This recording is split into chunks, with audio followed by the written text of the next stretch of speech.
CMO Ambedkar Nagar द्वारा किसी जनसूचना के मामले में हेरा फेरी कर देना या घुमा कर देना अथवा तथ्य को गायब कर देना जैसा प्रकरण तो आता ही रहा है।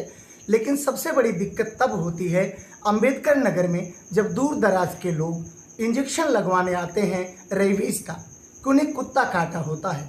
वो परेशान होते हैं कि कहीं ये आदमी हमारे घर का बच्चा या कोई भौंक भौंक कर खत्म ना हो जाए। उस दशा में मरीज लंबी दूरी तय करके जिला चिकित्सालय पहुंचता है तो बताते हैं कि आज बंदी है, कल आ जाइए। और जब कल की तारीख में पहुंचिए तो पता चलता है आज पता नहीं किस किस्म का हाफ डे है, उस दिन इंजेक्शन नहीं लगता। फिर अगले दिन तीसरे दिन इंजेक्शन लगने की नौबत तब आती है जब अगला कहता है कि इस अस्पताल को गवर्नमेंट ने यहाँ बनाया किस लिए है। ये स्थिति है। सरकार इनसे जानना चाहिए, सरकार को पूछना चाहिए कि जब अस्पताल बंद रहेगा, ऐसी सुविधाएं नहीं मिल पाएंगी तो एक तरीके का ये राजाज्ञा अपनी तरफ से क्यों नहीं बताते, एक सीएमओ की हैसियत से क्यों नहीं ये जारी कराते, गजट कराते कि कल अस्पताल में फला फला सेवा बाधित रहेगी। बिजली विभाग भी बताता है कितने बजे से इतने बजे तक बिजली में कटौती होगी या कोई टेक्निकल वर्क होगा। ऐसी दशा में सीएमओ अंबेडकर नगर का ये प्रशासनिक अक्षमता भरा एक कार्य है जो बेहद नागवार है और यहाँ के लोगों के लिए कष्टदायक है। योगी आदित्यनाथ को ऐसे मसले को ठीक से समझना चाहिए कि जनहित और सुविधा की सारी चीज़ें देने के बावजूद प्रशासनिक अधिकारियों की गलती के चलते क्या रेबीज की भरमार हो जाए, क्या रेबीज के पेशेंट दम तोड़ दें, उनकी ये मंशा है। अस्पताल क्यों नहीं बताता कि आज अस्पताल की सेवा बाधित रहेगी या नहीं। आज हमारे साथ राजेश जी हैं, इनसे मैंने पूछा कि क्या आपको जो जनसूचना आप कनक मैटरनिटी हॉस्पिटल के बारे में जो आप जानना चाहते थे, जो मामला था सत्यनारायण द्विवेदी से जुड़ा हुआ, जो गबन से जुड़ा हुआ मामला था, जो सुल्तानपुर बीएसए के द्वारा बताया गया कि फला तारीख से फला तारीख तक हमारे यहाँ ये सेवा में तैनात थे और उसके बदले उन्होंने अपनी हाजिरी लगाकर तनख्वाह उठाई है, तो उसी डेट में द्विवेदी जी ने अपने पैर का ऑपरेशन कराया, लेकिन उसको डॉक्टर क्या नाम आलोक पांडे जी उस जनसूचना को नहीं देना चाहते हैं। भले वो मामला गबन का हो, भले वो राजस्व में गलत तरीके से धन निकासी का हो, लेकिन उसको सीएमओ भी छुपाना चाह रहे हैं। तो उन्हीं के साथ में डॉक्टर साहब भी कहीं ना कहीं इस तरीके की बात कर रहे हैं। पहले देने को तैयार थे हम जी। जब हम इनसे मिलने गए तो इन्होंने कहा ठीक आप सीएमओ के माध्यम से एक जनसूचना मांगिए, मैं दे दूंगा।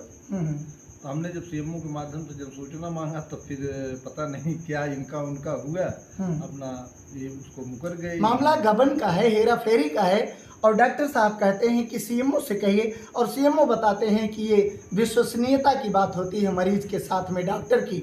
लेकिन जब मामला कहीं न कहीं गबन से जुड़ा हुआ होता है, सरकार के धन के आहरण का होता है जो गलत तरीके से निकासी की गई है, तो ऐसी जनसूचना इनको देने में गुरेज नहीं करना चाहिए। या तो कहीं इनका खुद का निजी ऐसा कोई गठबंधन हो तो बात अलग है। फिलहाल डॉक्टर साहब क्या नाम,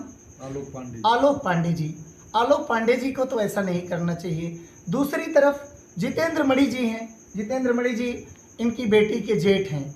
वो साहब क्या करते हैं, दो तरह का हलफनामा देते हैं। एक में कहते हैं कि मैं हरदोपुर में अपने बीवी बच्चों के साथ रहता हूँ, हम घर पे रहते नहीं। इनकी पुत्री के साथ कौन सी घटना होती है, क्या झगड़ा होता है, क्या होता है, मुझे पता नहीं है। तो दूसरी तरफ क्या देते हैं, दूसरा हलफनामा, दूसरी तरफ कोर्ट पर जाके मुकदमा करते हैं कि मेरी बीवी 4 साल से मेरे साथ नहीं रह रही है, नहीं आ रही है, बार बार विदाई के लिए। तो किस बीवी के साथ वो हरदोपुर रह रहे थे, क्या कितनी बीवियां हैं? बीवी तो एक ही, हिंदू विवाह अधिनियम में तो अभी तक व्यवस्था है कि एक ही बीवी वाली व्यवस्था हो।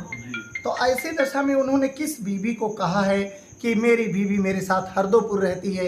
दूसरी तरफ वो गवर्नमेंट से, अदालत से कहते हैं कि मेरी बीवी की विदाई करा दीजिए। मास्टर साहब ये जो दो तरह का बयान दिए हुए हैं, ये दोनों बयान कहीं न कहीं विरोधाभासी बयान है। इस तरीके के दो मुहे बयान के चलते जितेंद्र मणि की मुश्किलें तो बढ़ेंगी ही बढ़ेंगी, लेकिन उनके पिता सत्यनारायण द्विवेदी की भी मुश्किलों पर शायद उनके ग्रह नक्षत्र कुछ ऐसे हैं कि सरकार संज्ञान में नहीं ले रही है।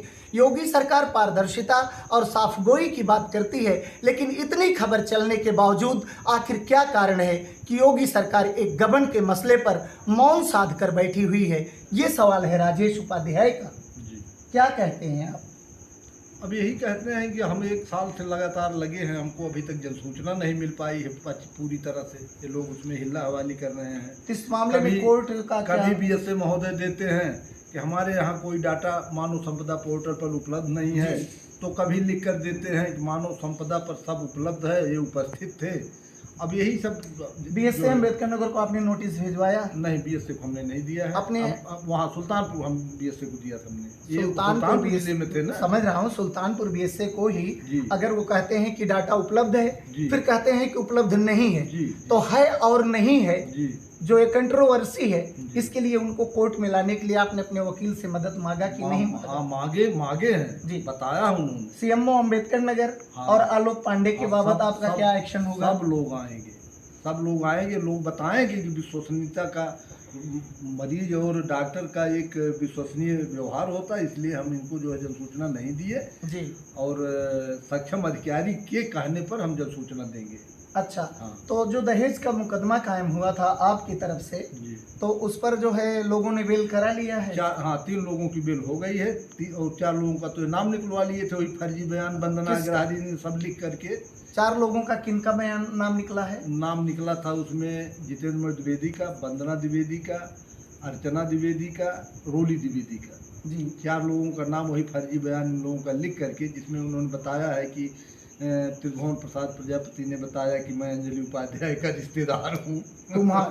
हाँ, त्रिभुवन प्रसाद प्रजापति वो अंजलि उपाध्याय के रिश्तेदार हैं। उस रिश्ते को वंदना अग्रहरी ही बता सकती हैं कि कुम्हार के बीच में और ब्राह्मण के बीच में क्या कोई ऐसा प्रेम संबंध है, अथवा क्या इस तरीके की कोई शादी सगाई है, अथवा कौन सा ऐसा अनुबंध है जैसे वो रिश्तेदार हो गई।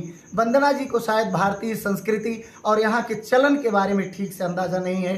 फिलहाल वंदना अग्रहरी के साथ में और भी जितने सफ़ेदपोश जो गलत तरीके से एक बेटी के बाप को हैरान कर रहे हैं, जब अदालत उनको नोटिस जारी करके नज़दीक अपने बुलाएगी तो मेरा भरोसा है कि एक बेटी के बाप को न्याय तो ज़रूर मिलेगा। और इसी के साथ अन्य बेटी के पिता जो इस खौफ में जी रहे हैं कि हम घर और परिवार अच्छा देखकर अगर विवाह संबंध कर भी देंगे तो क्या गारंटी है कि हमारी बेटी सुखी रहेगी। फिलहाल देखिए आगे क्या होता है, जो कुछ भी आएगा आपके सामने आएगा। मैं डॉक्टर मीला आपके लिए नमस्कार।